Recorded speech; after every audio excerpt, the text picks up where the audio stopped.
Sabe quando a gente ouve falar de dinheiro público desviado, de contratos meio suspeitos, de nepotismo? Pois é. O que é que impede que a máquina pública vire assim um balcão de negócios particular? Hoje, a gente vai abrir um manual de regras que existe justamente para garantir a honestidade na gestão pública e, claro, punir quem sai da linha. Afinal de contas, como é que a sociedade se protege da desonestidade de quem está no poder? Existe uma ferramenta legal bem específica para isso, um conceito-chave que funciona como um escudo para o nosso dinheiro e para a nossa confiança. E a resposta é essa aqui: improbidade administrativa. Na essência, é a desonestidade na função pública. Vamos pensar em 3 cenários básicos: um agente público que enriquece de forma ilegal, outro que causa um prejuízo direto aos cofres públicos, ou aquele que simplesmente ignora os princípios de honestidade e imparcialidade do cargo.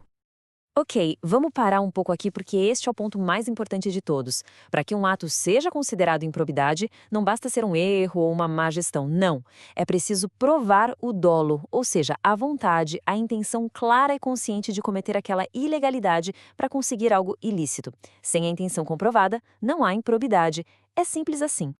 E a lei também cria uma proteção importante para o gestor público.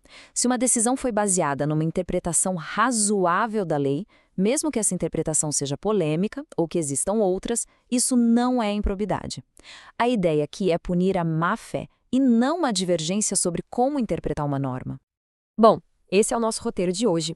Vamos passar por cada um desses pontos para construir um entendimento bem completo sobre esse assunto. Então vamos começar. Quem são os protagonistas dessa história? De um lado, quem comete o ato, e do outro, quem sofre as consequências. De um lado, a gente tem quem comete o ato, o chamado sujeito ativo. Pode ser um político, um servidor, até uma empresa que entra no esquema. Mas olha, um detalhe importante. Uma pessoa ou empresa de fora só responde se agir junto com o agente público, com a mesma intenção. Do outro lado, a vítima, o sujeito passivo. Somos nós, a sociedade, representada pelos órgãos públicos que foram lesados. Certo. Vamos ao primeiro tipo de improbidade, então: o enriquecimento ilícito. A definição é bem direta, né?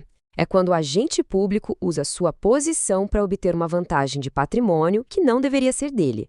O foco total aqui é o benefício próprio ou de alguém bem próximo. E os exemplos deixam tudo muito claro. Comprar um patrimônio que o salário não consegue explicar, usar o carro oficial no fim de semana, aceitar uma comissão para favorecer uma empresa. Tudo isso são exemplos clássicos de enriquecimento ilícito. Agora, vamos para o segundo tipo. Aqui, o foco muda um pouco. Não é mais o ganho pessoal, mas sim o prejuízo direto causado ao Estado. Olha, a palavra-chave nesse slide é comprovada.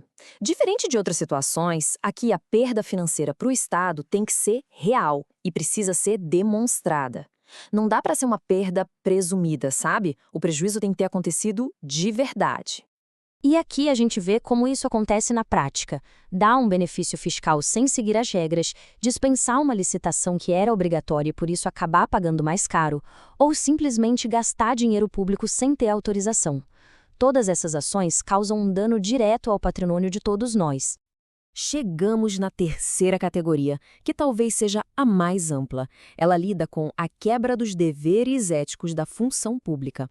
Então, o ponto aqui é o seguinte: um ato pode ser improbidade, mesmo que não tenha gerado prejuízo para o Estado ou enriquecimento para alguém. A simples violação com intenção de deveres como honestidade e imparcialidade já pode configurar o ato. E muita atenção a este detalhe jurídico, que é fundamental.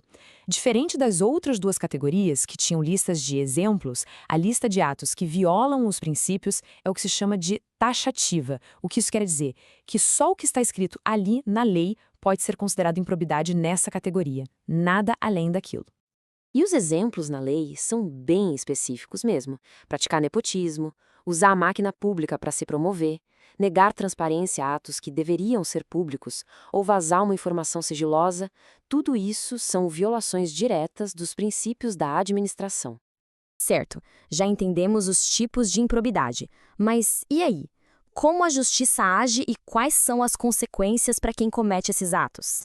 O caminho é bem definido. Tudo começa com uma denúncia. Aí, o Ministério Público, que é o autor exclusivo da ação, processa o acusado, que tem o seu direito de defesa. E um ponto muito importante: as penas só são executadas depois do chamado trânsito em julgado, ou seja, quando não cabe mais nenhum tipo de recurso. E as punições são bem pesadas e proporcionais ao que foi feito. Olhando a tabela dá para ver bem. Para enriquecimento ilícito e prejuízo ao erário, as penas são duras, incluindo a suspensão de direitos políticos por até 14 e 12 anos. Já os atos contra os princípios não levam à perda dos direitos políticos, mas as multas e a proibição de contratar com o governo ainda são consequências bem sérias. Existe um prazo para que a ação seja proposta: 8 anos.